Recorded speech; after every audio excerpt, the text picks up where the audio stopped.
Hello दोस्तों, स्वागत है आप सभी का एस क्यूब टीवी ग्लोबल पर। एक बार फिर से मैं हूं आपके साथ, आपकी अपनी होस्ट रजनी भरारा। और स्वागत करती हूं आप सभी का हमारे शो में। एक बार फिर से हमारे साथ मौजूद है हमारी बहुत ही खास मेहमान डॉक्टर रेणुका सिद्धापुरा, जो कि एक आयुर्वेदिक डॉक्टर हैं। ये हर 15 दिन में हमारे शो पर आती है, हमसे बात करती हैं आयुर्वेदिक चीजों के बारे में। और कैसे हम बीमारियों को आयुर्वेदिक तरीके से उनसे निजात पा सकते हैं उनके बारे में। तो जैसे कि हम जानते हैं कि डॉक्टर रेणुका के साथ पिछले एपिसोड में हमने कुछ आयुर्वेदिक जड़ी बूटियों के बारे में बात की थी, तो आज भी हम उस सिलसिले को जारी रखेंगे और हम आयुर्वेदिक जड़ी बूटियों के बारे में ही बात करेंगे, जिनको आज हमने अपने शो पर सिलेक्ट किया है।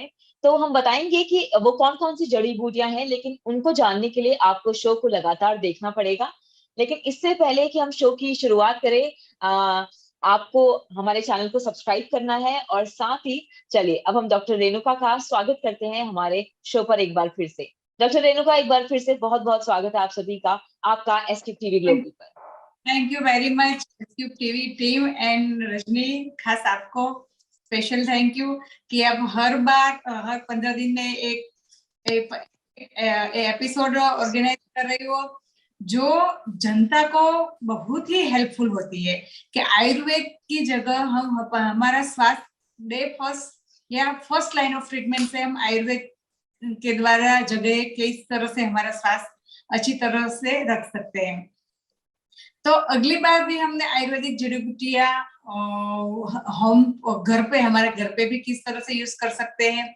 और ये ऐसा हम इस तरह का कि हम घर पे रह के हमारा स्वास्थ्य किस तरह से आयुर्वेदिक द्वारा आयुर्वेदिक के जड़ी बूटी के जगह किस तरह से हमारा स्वास्थ्य अच्छी तरह से बढ़ा सकेंगे और अच्छा हमारा स्वास्थ्य अच्छा रख सकते हैं।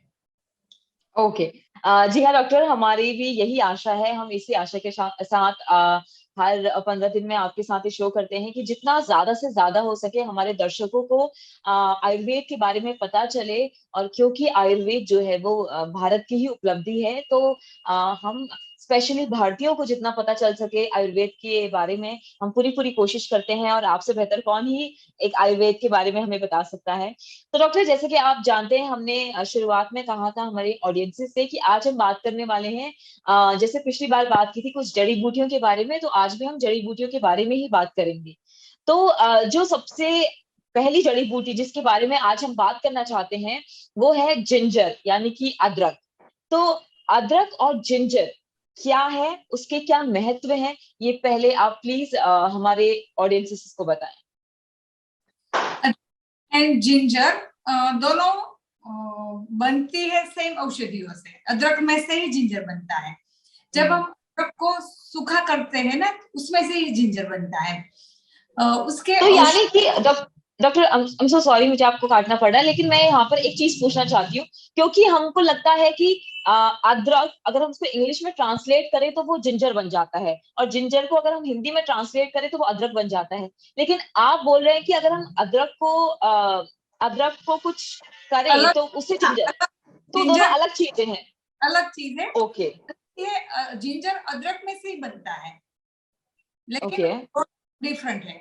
अदरक जब हम जो मसाले में हम यूज करते हैं, दाल बनाने में यूज करते हैं, चाय बनाने में यूज करते हैं, जो लीला होता है, हरा होता है, वो जब अदरक को हम वो अच्छी तरह से पक जाता है और उसको हम सूखा कर देते हैं, ड्राई कर देते हैं, तो वो जिंजर में कन्वर्ट हो जाता है। ओके। औषधीय गुण तो बाय द वे सेम ही रहता है, लेकिन फिर भी दोनों के असर और दोनों की जो कार्बुकता है वो डिफरेंट रहती है। कई सारे ऐसे औषधीय गुण है वो अदरक में नहीं होता है, और कई सारे औषधीय गुण होता है जो जिंजर में नहीं होता है। बाकी ये दोनों औषधियां है और दोनों एक ही है, और उसकी जो इफेक्टिव है वो भी सेम ही रहती है। अदरक अदरक हम मेनली खास करके हर रोज हमारे दाल में यूज करते हैं, सब्जी में हम कई लोग ऐसे लोग होते कि रेगुलर सब्जी में भी यूज करते हैं अदरक।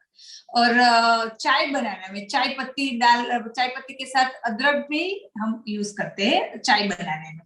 और अभी मार्केट में तो कैसे ऐसी भी चाय आती है, चाय पत्ती आती है कि वो उसमें अदरक डाला ही हुआ होता है कि भाई अदरक वाली चाय। तो अदरक ये है। और मेडिसिनल वैल्यू कि भाई मेडिसिन में हम अदरक यूज करते हैं तो कहाँ हम यूज कर सकते हैं। जिन लोगों को खास करके कफ का रोग हो, कफ दोष ज्यादा है, कफ रिगार्डिंग होता है कोई भी प्रॉब्लम, तो अदरक का यूज होता है। अदरक का जूस, अदरक का सिरप, कोई भी, या अदरक सूखी खांसी होती है तो अदरक का पीस भी आप गले में रख के उसको चबा सकते हो। तो कफ रिगार्डिंग कोई भी प्रॉब्लम है वहां अदरक हम यूज कर सकते हैं।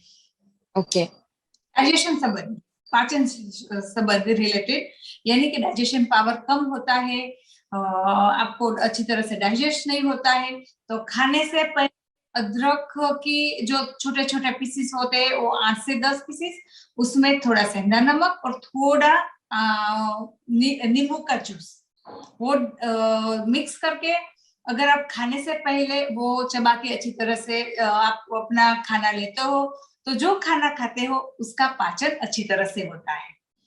तो अदरक हम वहां भी यूज करते हैं। डाइजेशन अच्छी तरह से नहीं होता है, कई लोग ऐसे होते हैं कि भाई उसका डाइजेशन पावर कम होता है। जठराग्नि को अच्छी तरह से उसको बनाना है, जठराग्नि को तेज करना है, वहां अदरक को यूज करना है। ओके, जठराग्नि का जरा बोलते हैं कि जठराग्नि का जरा अदरक है। जठराग्नि को जब आपको उसको अच्छा करना है तब आपको अदरक का इस्तेमाल अवश्य ही करना है। अदरक जठराग्नि को तो अच्छी तरह से करता है और साथ में हमारा जो खाना है उसको पाचन भी अच्छी तरह से करता है। तो डाइजेशन पावर तो इम्प्रूव करता है और साथ साथ में पाचन भी अच्छे तरह से करता है। गैस बनती हो, कॉन्स्टिपेशन रहता हो, ये सब लोगों को अदरक का अच्छी तरह से सेवन करना रहता है। कफ ज्यादा बनता है, एलर्जी कंडीशन हो कि भाई कफ, साइनस प्रॉब्लम हो, स्नीजिंग हो, कफ खाना है, जो लोग, कई लोग ऐसे होते हैं कि वो खाना खाते हैं उसमें से भी कफ बनता है क्योंकि उसका डाइजेशन पावर अच्छी तरह अच्छा नहीं है, तब भी आप अदरक का सेवन करो तो बहुत ही उसका अच्छा रिजल्ट मिलता है। तो किस तरह से वहां लेना है उसको, 2 चम्मच यानी कि 50 ग्राम जितना अदरक लेना है, उसको क्रश करना है, उसका जूस निकालना है, थोड़ा पानी डाल के उसका जूस निकालना है, उतना ही, यानी कि 10 ग्राम जैसा गुड़ लेना है उसमें, और उसका बना के उसका एम्प्टी स्टमक, सुबह में एम्प्टी स्टमक उसका सेवन करना है। इस तरह से आप 2 से 3 महीने से तक रेगुलर करोगे तो आपका पाचन शक्ति भी अच्छी होगी, कोई भी डाइजेशन पावर प्रॉब्लम है उसका भी सॉल्यूशन मिलेगा।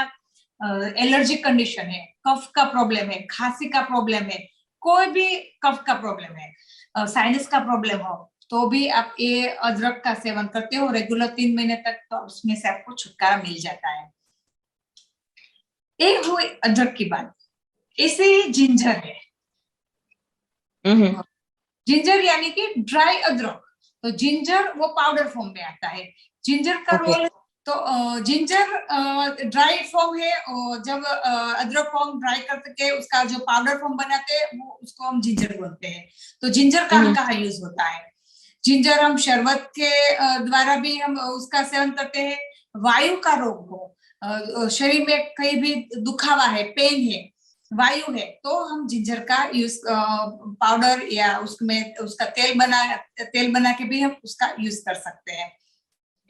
जिंजर का भी रोल, जिंजर पचने में अदरक से ज्यादा हल्का है, यानी कि जल्दी पच जाता है। जिन लोगों को एसिडिटी का प्रॉब्लम है वो शायद अदरक उसको तेज लगे तो वहां वो लोग जिंजर का यूज कर सकते हैं।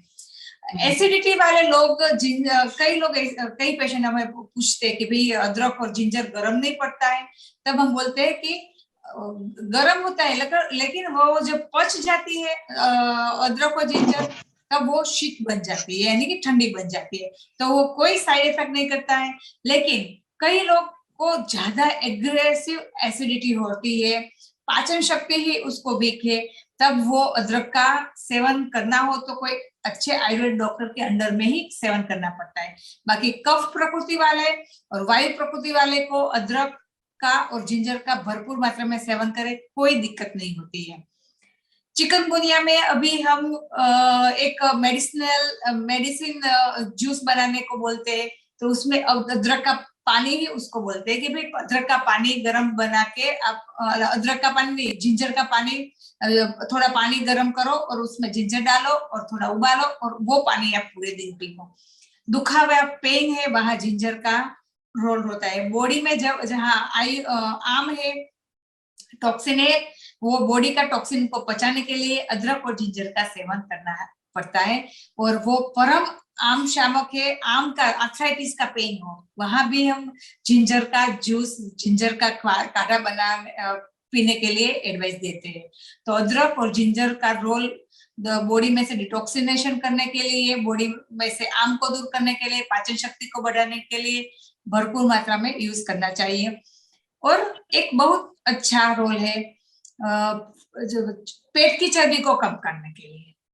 पेट की चर्बी को कम करने के लिए अदरक का और जिंजर का आप इस्तेमाल कर सकते हो। रेगुलर आप यूज करते हो तो पाचन शक्ति बढ़ती है और कॉन्स्टिपेशन दूर होता है। साथ साथ में पूरे बॉडी की चर्बी अदरक और जिंजर से दूर होती है। तो पेट की चर्बी दूर करने के लिए, पूरे बॉडी की चर्बी का पाचन करने के लिए अदरक और जिंजर का सेवन करना चाहिए। वाह, क्या बात है। डॉक्टर, आपने इतने अच्छी तरीके से आप हमें अदरक के गुण बताए और जिंजर के गुण बताए कि कितना महत्वपूर्ण होता है और क्या कुछ इसके फायदे हो सकते हैं।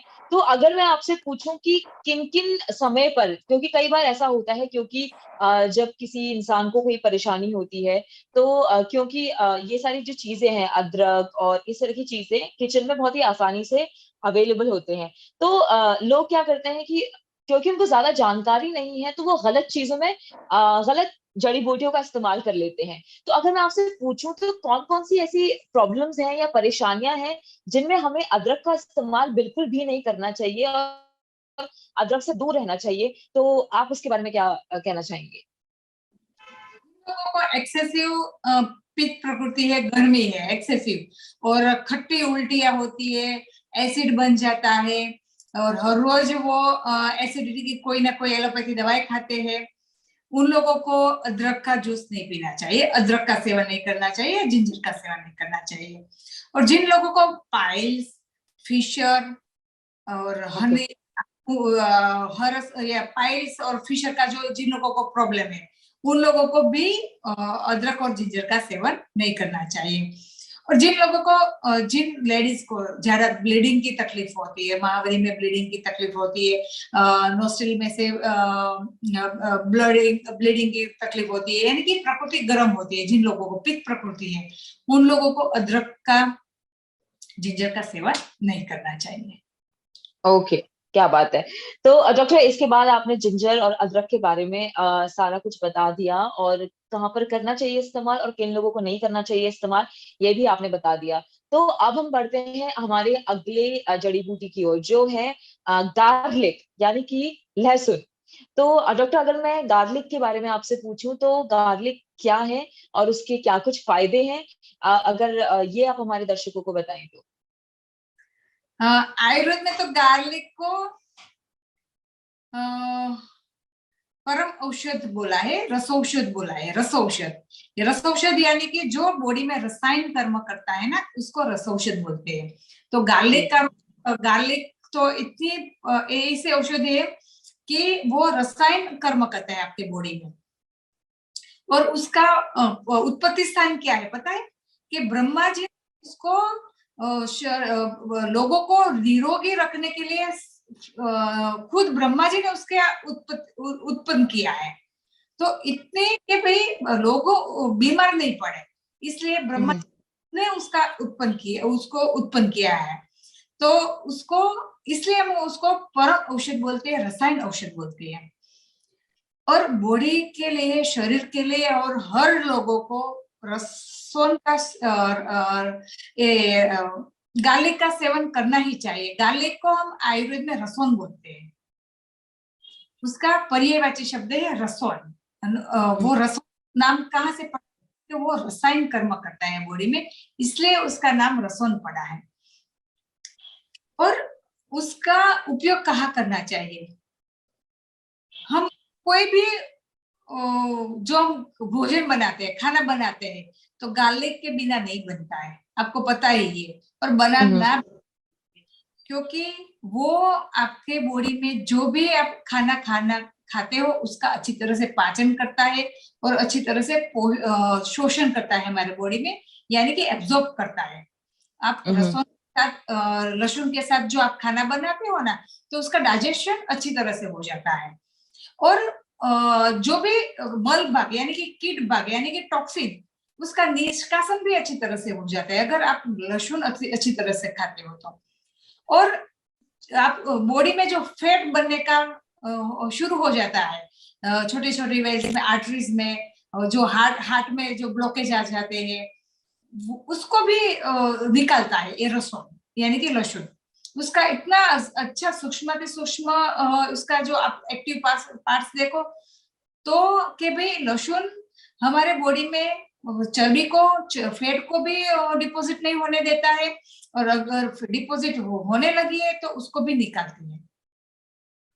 साथ साथ में वायु, बॉडी में कहाँ वायु यानी कि पेन, कहीं भी आपको बॉडी में पेन है तो वहां वायु है। तो वायु को दूर करने के लिए लहसुन परम औषध है। लहसुन की मेन, वायु की मेन ड्रग है लहसुन और एरंडस्ने के। कोई पेन है वहां आप लहसुन का इस्तेमाल करो या एरंडस्ने का इस्तेमाल करो, एरंडस्ने दिवेला का इस्तेमाल करो, तो आपका वायु दूर होगा और साथ साथ में पेन भी दूर होगा। तो लहसुन हमें इंटरनली खास करके लेना है, इसलिए तो लहसुन का इतना अच्छा औषधीय गुण है। इसलिए तो कहीं आज के एलोपैथी डॉक्टर भी बोलते हैं कि भाई हार्ट अटैक आया है, हार्ट ब्लॉकेज आया है, तो आप लहसुन का सेवन शुरू कर दो, औषध इतना अच्छा है उसका। लहसुन, हार्ट अटैक वाले लोगों को लहसुन किस करना है? अभी इस समय हमें कहीं ऐसे, मैं कोई धर्म के विरुद्ध नहीं हूँ, लेकिन कई सारे धर्मों में ऐसा होता है कि वो लहसुन और ऑनियन यानी लहसुन और ऑनियन का इस्तेमाल करने से मना करते हैं। और हम हमारे क्लिनिक में देखते हैं ना कि जो लोग उसके घर में लहसुन का इस्तेमाल नहीं करते, उसको वायु के रिगार्डिंग इतने प्रॉब्लम लेके हमारे पास आते हैं ना, तो हमें खुद ही पता चलता है कि लोग लहसुन का सेवन नहीं करते। ओवर बॉडी वेट, हार्ट के प्रॉब्लम, वायु के problem, sciatica, back pain, shoulder pain, कई सारे प्रॉब्लम उसको क्रिएट होना शुरू हो जाता है क्योंकि वो अपने डेली रूटीन में लहसुन का सेवन नहीं करते हैं। धन्वंतरी भगवान ने और हमारे भगवान ने इतना अच्छा औषधीय अरेंजमेंट किया है ना कि हमारे फूड, हमारा किचन ही हमारा औषध घर है। साथ ही साथ वैल्यू तो है ही, लेकिन हमें वो पता नहीं है मेडिसिन वैल्यू। मेडिसिन वैल्यू तो आयुर्वेद डॉक्टर को ही पता है, लेकिन हमने इतना अच्छी तरह से वो अरेंज कर दिया है कि आप हर रोज औषध खाते हो। इसलिए आप जो हर रोज औषध खाते हो, नेचुरल औषध खाते हो, तो आप बीमार नहीं पड़ते हो। आप खाना बंद कर देते हो तो ही आपको नया नया नया कुछ ना कुछ क्रिएट करना शुरू हो जाता है। या ओवर जो भी बताया है उससे ओवर खाते हो या नहीं खाते हो, या ओवर खाते हो या नहीं खाते, दोनों हार्मफुल है हमारे बॉडी के लिए। तो औषधीय गुण इतने हैं कि भी लहसुन के बिना भी हमें खाना बनाना नहीं चाहिए।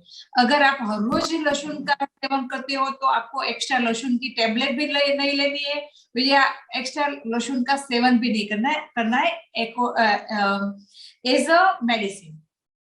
हम हमारे पंचकर्म ट्रीटमेंट में जो हम आयुर्वेदिक ट्रीटमेंट देते हैं वहां लहसुन का भरपूर मात्रा में सेवन करते हैं, क्योंकि हमारी पंचकर्म ट्रीटमेंट और हमारी बस्ती ट्रीटमेंट जो हमें वायु के लिए देती है, पेन मैनेजमेंट के लिए देती है, वहां हमें लहसुन के बिना रिजल्ट ही नहीं मिलता है। ओवरवेट होते हैं, ओवरवेट वाले लोग होते हैं, वो उसको भी हमें लहसुन का इस्तेमाल देना ही पड़ता है। हेयर फॉल में भी लहसुन का रिजल्ट है कि हेयर फॉल बंद करने के लिए भी आप लहसुन का सेवन कर सकते हो।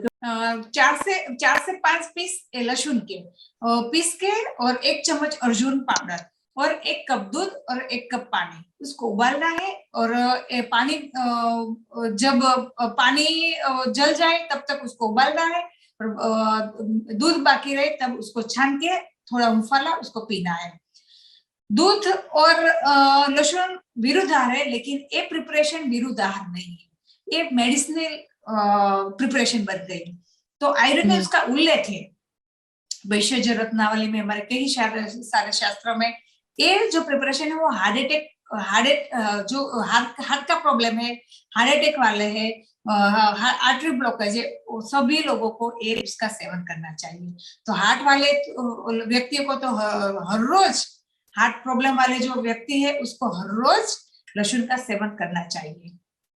ओके ओके, क्या बात है। तो डॉक्टर, लेकिन यहाँ पर जैसे कि हम सभी जानते हैं कि जो लहसुन है उसको, उसका जो प्रयोग है वो ज्यादातर दाल में या सब्जी में मिलाकर ही होता है, तो उसको पकाया जाता है। तो क्या लहसुन को अगर किसी को तकलीफ है, जैसे हार्ट की प्रॉब्लम है या कोई भी इस तरह की तकलीफ है, जिससे लहसुन खाने से जिसका निजात पाया जा सकता है, जिससे निजात पाया जा सकता है, तो क्या हम उसे कच्चा भी खा सकते हैं या उसको पका के ही खाना चाहिए? उसको पका के ही खाना चाहिए, लेकिन हम doctor as a medicine patient को देख के बता सकते कि आपको कच्चा खाना है। वैसे हमें रोज रूटीन यूज में करना है तो उसको पका के ही खाना चाहिए, क्योंकि अगर आप पका के नहीं खाते तो वो तीक्ष्ण होता है, और आप उसको पका डालो तो वो मिडल बन जाता है, मीडियम बन जाता है, कि वो इतना तीक्ष्ण नहीं होता है।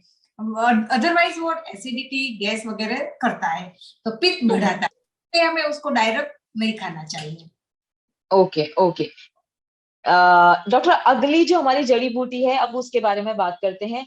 तो अगली जड़ी बूटी जो है उसका नाम है निर्गुंडी। तो अगर आप निर्गुंडी के बारे में हमारे दर्शकों को बताएं कि निर्गुंडी आखिर क्या है और उसके क्या महत्व है। निर्गुंडी मेरी फेवरेट औषधि है। अच्छा। रोज निर्गुंडी को इतना निर्गुंडी के पत्ते को इतना यूज करती हूँ ना, कि मेरे सब क्लिनिक में निर्गुंडी का काढ़ा बनता है। निर्गुंडी का हेयर में भी निर्गुंडी का यूज है, स्किन में भी निर्गुंडी का यूज है, और पेन मैनेजमेंट भी निर्गुंडी का यूज है। निर्गुंडी एक औषधि का मिडल साइज का झाड़ होता है, मिडल साइज का झाड़ होता है। हमारे सराउंडिंग कई सारे होते हैं, उसके 5 पत्ते होते हैं और 7 पत्ते होते हैं, उस तरह से हम उसको रिकॉग्नाइज कर सकते हैं। मैं सब लोगों को बोलती हूँ कि चाय पत्ती के साथ आप निर्गुंडी के पत्ते डालो। जिन लोगों को वायु का प्रॉब्लम है, जिन लोगों को आर्थराइटिस का प्रॉब्लम है, जिन लोगों को जॉइंट्स पेन का प्रॉब्लम है, पेन रिगार्डिंग कोई भी प्रॉब्लम है, उसको निर्गुंडी का सेवन करना चाहिए। काढ़ा दो, हर्बल टी बना के दो, एनी हाउ दो, कोई साइड इफेक्ट नहीं है, नो न्यूट्रल है, पित्त भी नहीं होता है, गर्म भी नहीं पड़ती है निर्गुंडी, कफ को भी दूर करती है, पित्त को भी दूर करती है, और साथ साथ में वायु को भी दूर करती है। तो आप कोई भी बिना किसी सोचे बिना आप निर्गुंडी का काढ़ा बना के दो, या 3 चम्मच उसको पीस के जूस बना के दो। पेशेंट पावर के लिए भी निर्गुंडी अच्छी है, वायु को दूर करने के लिए भी निर्गुंडी अच्छी है। जिन लोगों को संधिवा का पेन हो, आर्थराइटिस का पेन हो, नी जॉइंट पेन हो या शोल्डर जॉइंट पेन हो, वहां निर्गुंडी को पीस के उसका गरम गरम लेप बना के लगाओ, या निर्गुंडी के पत्ते को तिल तेल में थोड़ा गरम करके उसकी पोटली शेक दो, तो भी उसका पेन में आराम मिलता है। परम वातशामक और परम पेन को दूर करने के लिए वो निर्गुंडी का इस्तेमाल होता है।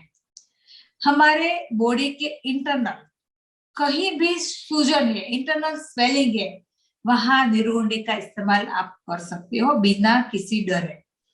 लेकिन आप हम तो मेडिसिनल वैल्यू जानते हैं, इसलिए हम बस्ती के द्वारा यानी कि मेडिसिनल एनिमा देते, उसमें इंटरनल हम यूज कर सकते हैं। आप ओरल भी यूज कर सकते हो, धीरे धीरे आपका इंटरनल सूजन भी दूर हो जाती है और आपका पेन भी दूर हो जाता है। आर्थराइटिस वाले जो पेशेंट है उसका पूरे बॉडी में सूजन आ जाती है, तो हर रोज वो सुबह शाम 8-10 पत्ते निर्गुंडी को कूट कर 2 कप पानी में उसको उबाल के सुबह शाम, और 1 कप पानी बचे तो उसको गरम गरम चाय की जगह उसको निर्गुंडी का काढ़ा का सेवन करता है, तो बहुत ही उसको अच्छा रिजल्ट मिलता है, और बहुत ही कम समय में। अगर आपको ज्यादा पेन है तो उसमें आप एरल्स में यानी कि दिवेल भी, आप कैस्टर ऑयल भी यूज कर सकते हो। आधा चम्मच कैस्टर ऑयल यूज करो। आपको कॉन्स्टिपेशन का प्रॉब्लम हो तो आधा चम्मच कैस्टर ऑयल भी इस्तेमाल कर सकते हो, उसमें ऐड कर सकते हो। सुबह शाम सुबह शाम 2 बार। जिन लोगों को काफी पेन है और धीरे धीरे 1 महीना 2 महीने आपने ये सेवन किया और उसके बाद आप एक टाइम कर दो, आपके बॉडी में अगर अच्छा रिजल्ट मिल गया है तो धीरे धीरे धीरे उसको इसे बंद करना है। जिन लोगों को ओवरवेट है उन लोगों को भी निर्गुंडी का सेवन करना चाहिए। उन लोगों को निर्गुंडी का काढ़ा बना के उसमें 1 चम्मच हरड़े पाउडर और आधा चम्मच कैस्टर ऑयल वो डाल के वो पीते हैं, शाम को सोते वक्त पीते हैं या सुबह में अर्ली मॉर्निंग पीते हैं, तो उसको भी जो पेट के आसपास जो चर्बी है या पेट के आसपास चर्बी है या सूजन हो कहीं भी जगह, उस निर्गुंडी का सेवन करते हैं वो लोग तो उसका सूजन भी चला जाते है और चर्बी पूरे बॉडी में जो चर्बी है उसका पाचन भी अच्छी तरह से होता है, वेट भी धीरे धीरे कम होता है। तो निर्गुंडी इस तरह से हमें यूज कर सकते हैं। और आयुर्वेद में एक जगह बताया कि निर्गुंडी से डिप्रेशन भी दूर होता है। ओके। डिप्रेशन वाले लोग जो अगर निर्गुंडी का सेवन करते हैं, निर्गुंडी के जो ऑयल आता है उसके ड्रॉप्स नस्य लेते हैं, एक एक 2-2 ड्रॉप्स नोस्ट्रिल में डालते हैं या हर रोज निर्गुंडी का काढ़े का सेवन करते हैं तो उसको डिप्रेशन भी दूर होता है धीरे धीरे। तो डिप्रेशन भी लोगों को भी निर्गुंडी का सेवन करना चाहिए। तो इस तरह से हम निर्गुंडी का भी हम हमारे हेयर में, हमारे पूरे बॉडी में जो अगर पेन है तो उसमें, डिप्रेशन वाले लोग, डाइजेशन वाले जो प्रॉब्लम है, डाइजेशन का प्रॉब्लम है उसको, सब लोग निर्गुंडी का सेवन कर सकते हैं। क्या बात है, क्या बात है डॉक्टर। तो निर्गुंडी ना ही एक शारीरिक शरीर के लिए बल्कि है। जैसे आपने बताया कि जो निर्गुंडी है उसका कोई भी साइड इफेक्ट नहीं, कि अगर आपको कोई परेशानी नहीं है, कोई प्रॉब्लम नहीं है, तो भी अगर आप निर्गुंडी का सेवन करते हैं तो भी आपको उसका कोई साइड इफेक्ट नहीं होगा, बल्कि वो आपको फायदा ही पहुंचाएगा। yes. क्या ये बात सही है? सही है, सही है। ओके जी। तो डॉक्टर इसके बाद तो समाज पे मैं चाहूंगी आखिरी जड़ी बूटी जिसके बारे में आज हम आपसे जानना चाहेंगे वो है क्यूमिन सीड्स। तो जो क्यूमिन सीड्स हैं उसके बारे में अगर आप हमारे दर्शकों को कुछ बताएं कि उसके क्या फायदे हैं और क्या है आखिर क्यूमिन सीड्स, तो आप प्लीज बताएं कि क्या है आखिर क्यूमिन सीड्स। क्यूमिन सीड्स हम लोग हर रोज उसको यूज करते ही है। जो भी तड़का करते हैं हम हमारे दाल में और सब्जी में तड़का करते हैं उसमें हम क्यूमिन सीड अवश्य डालते हैं। क्यूमिन का रोल है डाइजेशन पावर को बढ़ाना, हमारा जो खाना बनाते हैं, खाना खाते हैं तो पाचन हमारे बॉडी में अच्छी तरह से हो, वो रोल है मेन। उसका पाचक का रोल है कि वो अच्छी तरह से हमारे फूड, हमारे जो भी लेते हैं डाइजेशन हो, राइट। और डाइजेशन पावर को बढ़ाने के लिए भी क्यूमिन सीड का यूज होता है। पित्त को कम करने के लिए भी क्यूमिन सीड का यूज होता है। वायु को दूर करने के लिए भी क्यूमिन सीड का यूज होता है। क्यूमिन सीड किस तरह से हमें उसको औषधि या एज ए औषधि किस तरह से उसको लेना है। हर रोज हम खाने में तो तड़का लगाने के लिए तो हम यूज करते ही हैं। अगर आपको वजन उतारना हो तो सुबह में अर्ली मॉर्निंग में क्यूमिन सीड्स का 1 गिलास पानी, गर्म पानी के साथ लेना है, क्यूमिन सीड पाउडर। तो डॉक्टर इसके लिए क्या, जैसे आपने बताया 1 गिलास गर्म पानी में अगर आप क्यूमिन सीड्स लेते हैं सुबह खाली पेट उठने के बाद तो आपको वजन घटाने में बहुत मदद करेगा, लेकिन क्या इसके लिए हमको अपनी प्रकृति, अपनी जो वायु, पित्त या कफ, ये प्रकृति मालूम होना जरूरी है या कोई भी प्रकृति वाला मनुष्य से ले सकता है? वाले व्यक्ति क्यूमिन का जूस पानी ले सकता है 1 गिलास, कोई साइड इफेक्ट नहीं होता है। क्यूमिन सीड है वो कफ को भी अच्छा करता है, पित्त को भी अच्छा करता है और वायु को भी अच्छा करता है। क्यूमिन ऐसे हायर एसिडिटी वाले है जो लोग, वो क्यूमिन सीड बेफिक्र रह के ले सकते हैं। हायर एसिडिटी वाले है उसको खाना खाने के बाद क्यूमिन सीड चबा के अच्छी तरह से 1 चम्मच खाना 1 चम्मच या आधा चम्मच क्यूमिन सीड अच्छी तरह से चबा के खाना है। जो लोग एसिडिटी वाले हैं, गैस बनता है, कब्जी रहती है, उन लोगों को हर रोज खाना खाने के बाद दोपहर और शाम को खाना खाने के बाद 1 चम्मच या आधा चम्मच अपने बॉडी के वेट के हिसाब से अच्छी तरह से चबा के उसका क्यूमिन सीड का पाउडर या पूरे है तो उसको अच्छी तरह से चबा के उसको लेना है, सेवन करना है।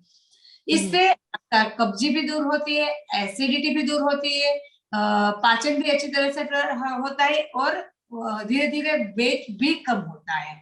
तो क्यूमिन सीड भी हम इस तरह से हर रोज हम हमारी लाइफ में ले सकते हैं। क्यूमिन सीड का जो हम धनिया और क्यूमिन सीड का पाउडर जो धाना जीरू बोलते हैं हमारे गुजराती में, तो वो हम हमारे हर रोज हमारे खाना पकाते उसमें डालते हैं।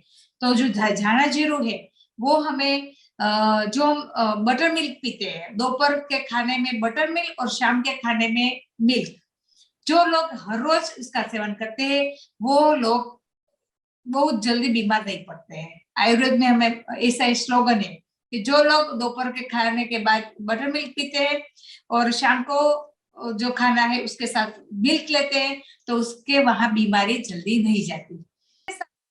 एक क्यूमिन से छाछ के साथ हमें एक क्यूमिन सीड और ये जो धनिया है उसका जो पाउडर है धाना जीरू पाउडर, वो अच्छी तरह से 1 चम्मच मिला के जो लोग बटर मिल्क पीते हैं तो वो पीना चाहिए। वो इससे हमारा डाइजेशन अच्छा होता है और गैस नहीं बनती है, कब्जी नहीं होती है और हमारा हेल्थ अच्छा रहता है डेली रूटीन में। क्या बात है, क्या बात है। Thank you so much doctor Renuka, एक बार फिर से हमारे शो पर आने के लिए, हमसे बात करने के लिए, इतनी महत्वपूर्ण जानकारियां हमारे दर्शकों तक पहुंचाने के लिए। बहुत अच्छा लगा और बहुत ही कमाल की हमारी आज की बातचीत रही। तो बहुत बहुत शुक्रिया एक बार फिर से हमसे बात करने के लिए और हमारे चैनल पर आने वेरी मच। दोस्तों अभी के लिए इतना ही। आप देखते रहिए और सब्सक्राइब कीजिए एसक्यूब टीवी ग्लोबल को।